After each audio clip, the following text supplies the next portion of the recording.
사도행전에 들어가면서 성령께서 강림하시면서 새로운 공동체, 초대교회 공동체가 만들어졌습니다.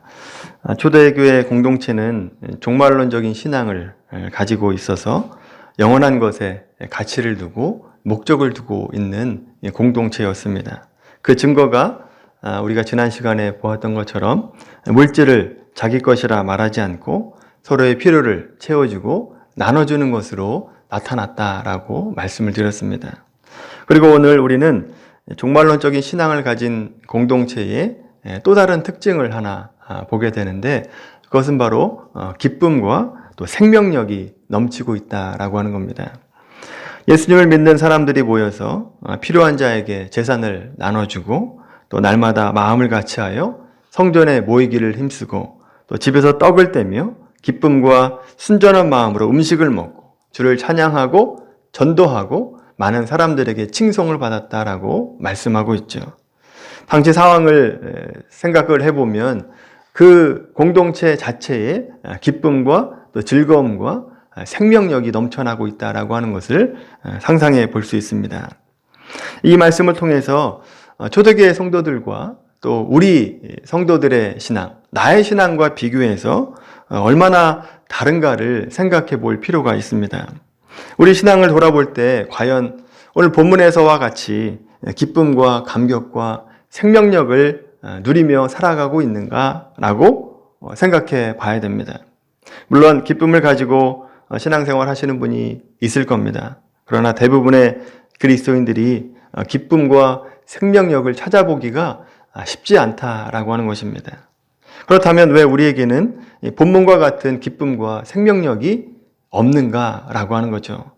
그 이유를 알려면 먼저 성경이 말하는 기쁨과 세상이 말하는 기쁨이 어떻게 다른가라고 하는 것을 알아야 됩니다. 세상이 말하는 기쁨, 아프지 않고 또 나쁜 일이 일어나지 않고 고통과 문제가 없고 또 슬픈 일이 없는 것. 그래서 항상 형통하고 또 행복한 일만 있는 것. 그래야만 기쁨을 누리게 되죠. 놀라운 것은 오늘날 교회에서조차도 예수님을 믿으면 모든 것이 잘 되고 아픔과 고통과 나쁜 일이 일어나지 않는다, 이렇게 가르치고 있습니다. 근데 여러분, 실상은 어떻습니까? 우리가 삶을 살아갈 때 고통이 없던가요?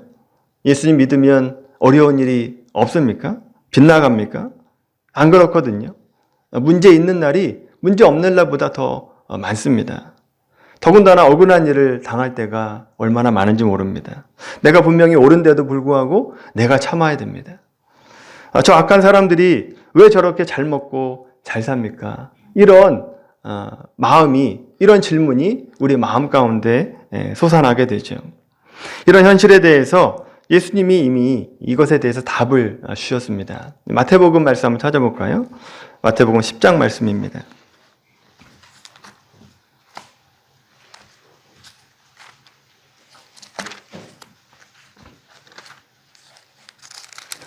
마태복음 10장 34절부터 36절까지 말씀입니다. 마태복음 10장 34절부터 36절까지 말씀 같이 읽겠습니다. 내가 세상에 화평을 주러 온 줄로 생각하지 말라. 화평이 아니요 검을 주러 왔노라. 내가 온 것은 사람이 그 아버지와 딸이 그 어머니와 며느리가 시어머니와 불화하게 하려 함이니 사람의 원수가 자기 집안 식구리라. 아멘. 이 말씀을 잘 기억해야 됩니다. 예수님을 믿는다고 해서 행복과 기쁨과 감격이 오고 또 가정의 평화가 오고 이웃과도 늘 좋은 관계를 맺을 것이다 라고 생각하시면 안 된다라고 하는 거죠. 오히려 반대의 일이 일어난다라고 하는 겁니다. 예수를 믿자 당장 여러분 집안에서부터 핍박받는 일이 일어나지 않습니까? 이웃 사람들 앞에서 조롱받는 일이 나타납니다. 순탄하지 않아요. 형통하지 않습니다. 여러분을 환영하거나 칭송하지 않는다라고 하는 거죠. 어려워집니다. 사회에서 괄시받고 인정받지 못할 때가 있다라고 하는 거죠. 성경에서는 예수를 믿는 일로 우리가 세상에서 살기가 편해지고 또 더 이상 근심과 걱정과 아픔과 걱정거리, 고민거리가 없어지면서 기쁨을 누리게 된다라고 설명한 적이 없습니다. 그렇게 말하지 않는다라고 하는 거죠. 오늘 본문도 기쁨을 얘기하고 있지만 세상에서 얘기하는 기쁨이 아니다라고 하는 것이죠. 그렇다면 과연 초대교회 신자들이 무엇 때문에 기뻐하고 무엇 때문에 생명력이 넘치고 있는가라고 하는 것을 살펴봐야 됩니다. 그러니까 우리가 생각하는 기쁨, 세상 사람들이 생각하는 기쁨과 이 성경이 말하는 기쁨이 얼마나 다른가를 봐야 되는데 대표적인 말씀이 고린도후서 12장에 나옵니다. 고린도후서 12장 말씀 함께 찾아보겠습니다.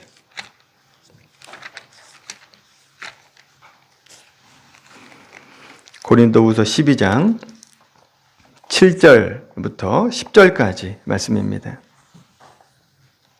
신약성경 298페이지 고린도후서 12장 7절부터 10절까지 말씀입니다. 같이 읽겠습니다. 여러 계시를 받은 것이 지극히 크므로 너무 자만하지 않게 하시려고 내 육체의 가시 곧 사탄의 사자를 주셨으니 이는 나를 쳐서 너무 자만하지 않게 하려 하심이라. 이것이 내게서 떠나가게 하기 위하여 내가 3번 주께 간구하였더니 나에게 이르시기를 내 은혜가 내게 족하도다. 이는 내 능력이 약한 데서 온전하여 짐이라 하신지라. 그러므로 도리어 크게 기뻐함으로 나의 여러 약한 것들에 대하여 자랑하리니 이는 그리스도의 능력이 내게 머물려 하려 함이라. 그러므로 내가 그리스도를 위하여 약한 것들과 능력과 궁핍과 박해와 공고를 기뻐하노니 이는 내가 약한 그때에 강함이라. 아멘. 여러분, 이 말씀에서 신자의 기쁨의 근거, 이유를 발견하게 됩니다. 여러분, 사도 바울이 얼마나 열심히 복음을 전했습니까? 자기 목숨을 내놓기까지 하면서 복음을 전했습니다. 그렇다면 우리가 생각할 때 어떻게 생각해요? 하나님, 이 정도로 수고하고 애쓰고 노력하면 당연히 복을 더해 주셔야 되는 거 아닙니까? 그래서 당연히 사도 바울의 질병도 나아야 된다라고 생각을 합니다. 이런 문제는 우리에게도 늘 시험거리 중에 하나입니다. 여러분이 교회에서 봉사하다가 크게 시험당하는 경우가 바로 이런 경우 아닙니까? 여러분이 한 충성과 보상, 거기에 대한 보상이 없다라고 하는 겁니다. 어떻게 보면 바울이 건강을 구하는 것, 깨끗하게 되기를 원하는 것은 주의 복음을 전한 것에 대한 보상으로 받는 것도 있으면서 또 바울이 건강해야 더 많은 사람에게 복음을 전할 거 아닙니까? 아무 문제 없어야 더 많은 사람들에게 땅끝까지 복음을 전할 수 있지 않겠습니까? 그래서 마땅히 그 사도 바울의 기도에 응답해 줘야 된다라고 생각을 하죠. 그런데 하나님의 대답이 뭡니까? 그렇게 하지 않겠다는 겁니다. 고쳐주지 않겠다라고 하는 거죠. 그러면 바울 입장에서는 낙담하고 실망해야 됩니다. 우리가 말하는 세상에서 얘기하는 기쁨이 아니지 않습니까? 고침받지 못했습니다. 낙담해야 옳은데 사도 바울은 낙담하지 않고 있다라고 하는 거죠. 도리어 크게 기뻐한다라고 9절에서 말하고 있습니다. 바울의 기쁨의 이유와 근거가 무엇입니까? 뭐 때문에 기뻐하고 있느냐라고 하는 거죠. 9절과 10절에서 그 답을 제시해주고 있습니다. 다시 한번 읽어볼까요? 9절, 10절 읽습니다. 시작. 나에게 이르시기를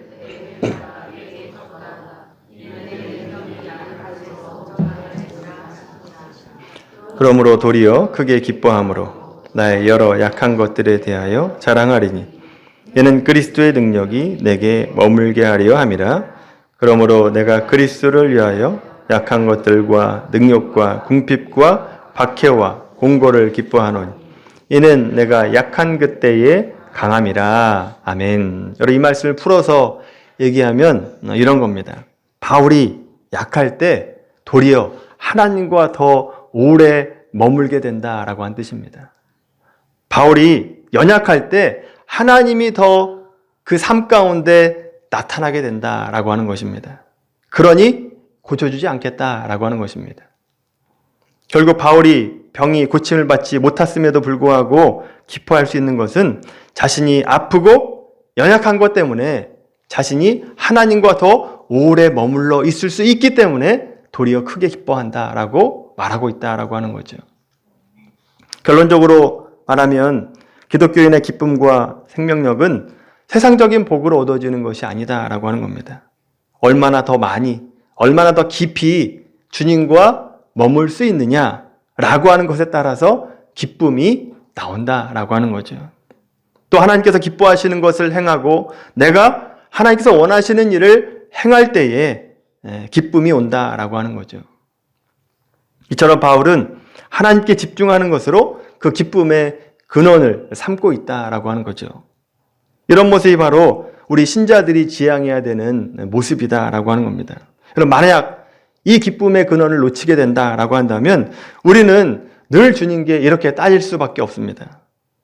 하나님께서 하라고 한 일을 했는데 왜 내게 이런 어려움이 있습니까?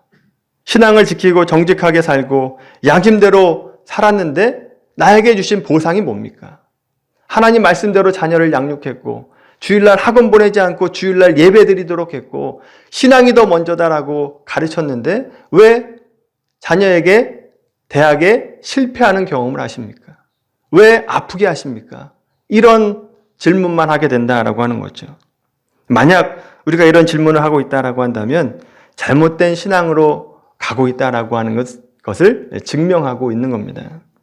이 문제는 여러분 매우 교묘합니다. 그래서 신앙인들의 기쁨의 근원을 분명히 하지 않으면 누구나 빠질 수 있는 유혹이다라고 하는 거죠. 대표적인 예로 예수님의 제자들을 한번 생각해 보십시오.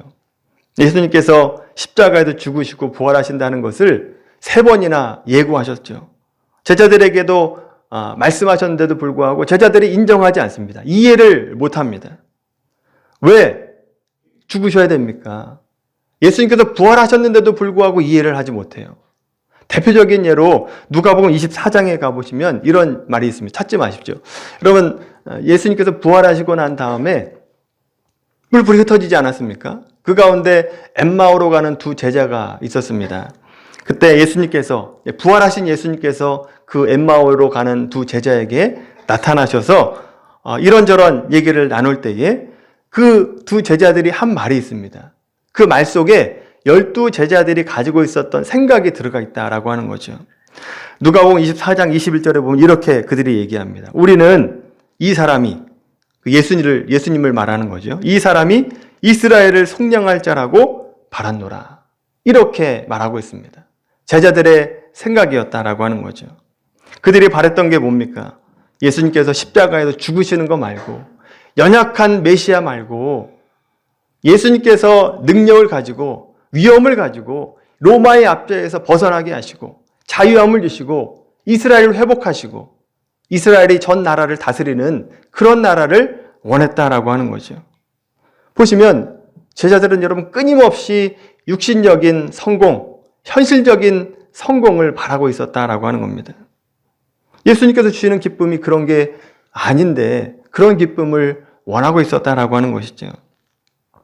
앞에서 말씀드렸듯이 얼마나 주님과 같이 있는가, 얼마나 내가 주님이 원하시는 일을 하고 있는가에 따라서 기쁨이 나오는 것이다 라고 하는 겁니다. 이처럼 우리가 원하는 기쁨과 주님께서 우리에게 주시고자 하는 기쁨이 다르다 보니까 예수님은요, 우리가 원하는 것을 응답해 주시는 방법으로 우리에게 기쁨을 주시는 것이 아니라 우리 자신이 변화될 것을 요구하고 있다라고 하는 겁니다. 우리가 관점이 바뀌어야 된다라고 하는 것을 요구하고 있다라고 하는 거죠. 말씀 한번 찾아보겠습니다. 요한복음 16장 말씀입니다.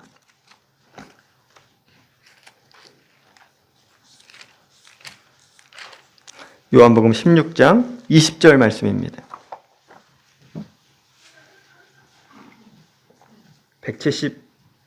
175페이지 요한복음 16장 20절 말씀 한 절입니다. 같이 읽겠습니다. 시작. 내가 진실로 진실로 너희에게 이르노니 너희는 곡하고 애통하겠으나 세상은 기뻐하리라. 너희는 근심하겠으나 너희 근심이 도리어 기쁨이 되리라. 아멘. 하나님은 우리에게 기쁨을 주시는 것이 아니라 근심이 변하여 도리어 기쁘게 되는 일을 하시겠다라고 하는 겁니다. 이 말씀을 잘 보시면 하나님은 우리의 상황과 여건을 좋게 바꿔서 기쁨을 주시는 것이 아니라는 겁니다. 우리를 변화시켜서 근심도 기쁨이 되게 만들겠다라고 말씀하고 있다라고 하는 거죠. 그래서 성경에서 말하는 이 기쁨이라고 하는 것은 근심하고 애통하고 걱정하는 일들이 기쁨의 환경으로 바뀌어서 얻어지는 기쁨이 아니라 신자 자신이 보는 시각이 바뀌는 겁니다. 영적으로 바뀌는 것이다 라고 하는 거죠. 종말론적인 신앙을 가지고 그 사건을 바라봤을 때 이 사건이 나쁜 것이 아니구나 라고 하는 것을 깨닫게 되면서 기쁨을 누리게 하겠다라고 하는 것입니다. 여러분, 이 관점의 변화는 쉽지 않습니다. 쉽지 않습니다만 은혜가 주어지면 영적인 관점을 얻게 되고 또 종말론적인 신앙을 갖게 되면 보는 사건이 똑같은 사건인데도 불구하고 달리 해석이 된다라고 하는 것입니다. 그렇게 안 바뀔 것 같은 제자들이 어떻게 바뀝니까? 성령을 받으니까 변하지 않습니까? 오늘 본문도 마찬가지입니다. 오늘 본문도 고난의 속에서도 기뻐하고 있죠. 그런데 사도행전 5장 말씀 보시면 이 모든 것을 요약하는 사건이 등장을 하게 되는데 오늘 말씀 다시 한번 찾아볼까요? 사도행전 5장. 자, 오늘 본문에서 좀 뒤로 넘어가시면 사도행전 5장 40절 말씀입니다. 사도행전 5장 40절부터 42절까지 말씀인데 사도들이 잡혀서 예수님의 이름을 전하지 말라라고 하는 공갈과 협박과 그리고 매를 맞고 풀려나는 장면입니다. 40절부터 42절 같이 읽습니다. 그들이 옳게 여겨 사도들을 불러들여 채찍질하며 예수의 이름으로 말하는 것을 금하고 놓으니 사도들은 그 이름을 위하여 능력받는 일에 합당한 자로 여기심을 기뻐하면서 공회 앞에 떠나느라. 그들이 날마다 성전에 있든지 집에 있든지 예수는 그리스도라고 가르치기와 전도하기를 그치지 아니하니라. 아멘. 지금 사도들이 매를 맞고 협박과 공갈을 받으면서 쫓겨났습니다. 세상적인 기쁨을 추구하는 자다라고 한다면 마땅히 실망하고 낙담해야 됩니다. 그런데 제자들은 모일 때마다 예수를 그리스도다라고 전하고 있고 전도하는 일을 쉬지 않고 있다라고 하는 겁니다. 그리고 세상에서 당하는 핍박과 환난을 기쁨으로 여겼다라고 하는 것입니다. 어떤 기쁨입니까? 예수 그리스도의 이름을 위하여 능록받는 것을 합당한 자로 여김받는 것을 기뻐했다라고 하는 겁니다. 내가 예수와 함께 있구나라고 하는 것, 이것으로 기뻐했다라고 하는 거죠. 다른 말로 하면 예수님 이름 때문에 고통받는 것이 기쁨이다라고 하는 겁니다. 예수님께서 원하시는 일을 하고 있는 것 자체가 기쁨이다라고 말하고 있다라고 하는 거죠. 여러분, 제자들의 환경이 바뀌었습니까? 제자들의 환경이 예수 믿기 좋은 환경으로 바뀌었나요? 그렇지 않습니다. 환경과 분위기는 이전에 비해 조금 더 개선되지 않았습니다. 오히려 더 나빠지고 있죠. 여전히 제자들은 세상 권세 잡은 자들에게 잡혀가고 있고 핍박과 환난을 받고 있고 이제 조금만 더 가면 협박을 넘어서 순교를 당하게 됩니다. 그런데도 불구하고 제자들은 그것으로 근심하고 있지 않다라고 하는 거죠. 낙심하고 있지 않습니다. 오히려 더 기뻐하고 있다라고 하는 겁니다.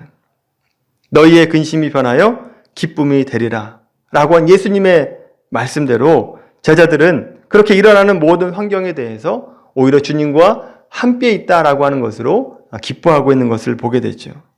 제자들의 관점이 변화되었기 때문에 그렇습니다. 성경적인 기쁨이 무엇인지를 깨달았기 때문이다라고 하는 거죠. 고난과 핍박의 상황이지만 예수님 때문에 내가 고난에 동참하고 있다라고 하는 것을 행복하게 여겼던 것입니다. 같은 상황인데 얼마나 다른 결과가 나옵니까? 여러분, 예수를 믿어서 여러분의 사는 환경과 조건이 바뀌기를 원하는 것, 이것이 신앙이 아닙니다. 신앙이라고 하는 것은 내 관점이 변화되는 겁니다. 종말론적인 신앙을 가지고 내 영적인 관점이 변화되는 것, 이것이 신앙이다라고 말하는 거죠. 고린도전서 10장 31절에 보면 이런 말씀이 있습니다. 그런즉 너희가 먹든지 마시든지 무슨 일을 하든지 다 하나님의 영광을 위하여 하라 라고 얘기합니다. 고난과 핍박과 어려운 상황 속에서도 초대교회 성도들이 기쁨을 누릴 수 있었던 이유가 바로 여기에 있습니다. 하나님의 영광을 위한 일이구나 라고 하는 것 때문에 기뻐하고 있었다라고 하는 거죠. 종말론적인 신앙을 가지고 영적인 것을 추구했고 영적인 기쁨을 누렸던 공동체가 초대교회 공동체였습니다. 초대교회 성도들이 그랬듯이 우리도 우리의 기쁨의 근거와 이유가 무엇인지를 깨닫게 되기를 바랍니다. 종말론적인 신앙을 가지고 있기 때문에 이 세상과 충돌할 수밖에 없지만 세상의 위협과 핍박과 유혹이 올지라도 그것을 불만의 재료로 삼는 것이 아니라 오히려 기쁨의 재료로 만들 수 있는 믿음의 눈을 갖게 되길 바랍니다. 왜냐하면 세상에서 그런 유혹과 핍박과 또 멸시를 받는 것은 우리가 제대로 된 길을 가고 있다라고 하는 것을 증거하고 있기 때문에 그렇다라고 하는 거죠. 여러분, 우리는 이 세상을 목적하는 자가 아니라 영원한 것을 목적하는 자들입니다. 세상의 것을 추구하면 영적인 것을 추구할 수 없습니다. 세상적인 기쁨도 누리고 영적인 기쁨도 누려야 되겠다. 그런 길은 없다라고 하는 거죠. 하나님께서 우리가 초대교회 신자들이 누렸던 기쁨을 동일하게 누리기를 원하십니다.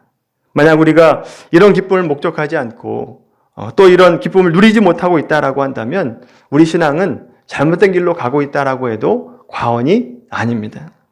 오늘 말씀처럼 우리의 기쁨의 근거를 영원한 곳에 두게 되길 바랍니다.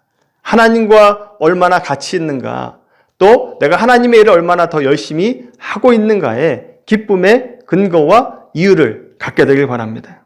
여러분, 이런 생각을 가지면 우리의 육신이 아픈 것으로 하나님과 한 걸음 더 가까이 나아갔다라고 한다면 그 아픈 것은 축복입니다. 사업의 실패와 사업의 고통으로 주님께 부르짖게 되었다라고 한다면 그 실패는 성공보다 더 큰 성공이다라고 하는 것이죠. 그러나 아무리 건강하고 문제가 없고 사업이 잘 된다 할지라도 그것으로 하나님과 멀어지고 있다. 그렇다면 그것은 복이 아니라 저주가 된다라고 하는 것입니다. 오늘 말씀을 통해서 우리가 진정으로 기쁨을 쫓는 삶이 되기를 바랍니다. 그래서 주님께서 주시는 기쁨을 누리고 살아가는 복된 삶이 되기를 예수님의 이름으로 간절히 축원합니다.